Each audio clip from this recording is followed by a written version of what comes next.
Grenoble, décembre 2004. Sébastien Brun, un jeune fleuriste de 31 ans, embarque pour le voyage d'une vie. Avec sa compagne, Denise Soares, et leur fils, il s'apprête à passer les fêtes de fin d'année au Brésil. Mais ce qui devait être des vacances en famille va se transformer en cauchemar. Car Sébastien ne reviendra jamais. Son corps ne sera retrouvé que 4 ans plus tard, dans une fosse commune. Et au centre de toutes les questions, Denise Soares, la femme qu'il aimait. Crime passionnel, manipulation, mensonge d'une vie? Voici l'affaire Denise Soares. Né à Grenoble en 1973, Sébastien est le fils cadet d'une famille modeste et aimante. Très tôt, il se passionne pour les fleurs. Il en fait son métier, ouvre sa propre boutique au cœur de Grenoble. Ses proches le décrivent comme un homme travailleur, généreux, attentif. Toujours prêt à aider, jamais dans le conflit. Mais aussi un homme fragile, qui a besoin d'amour et de reconnaissance. Pour beaucoup, il avait un défaut, il aimait trop.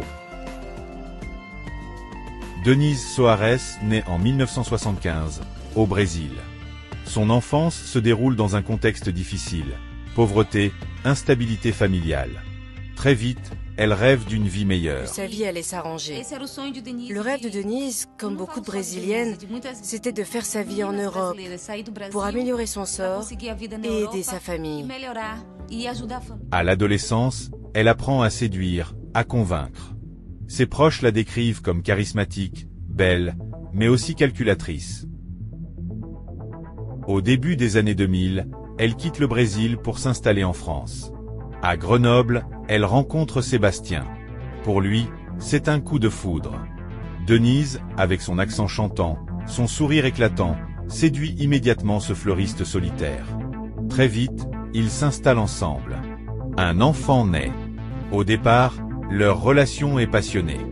Mais rapidement, les différences apparaissent. Sébastien vit simplement, satisfait de peu. Denise, elle, veut plus, de l'argent, du confort, des voyages. Les disputes se multiplient. Les proches de Sébastien s'inquiètent, il semble fatigué, parfois triste. Mais il reste, par amour. Il veut sauver son couple, offrir à son fils une famille unie. Décembre 2004. Denise propose de partir au Brésil pour présenter leur fils à sa famille. Sébastien accepte, espérant que ce voyage ressoudra leur couple.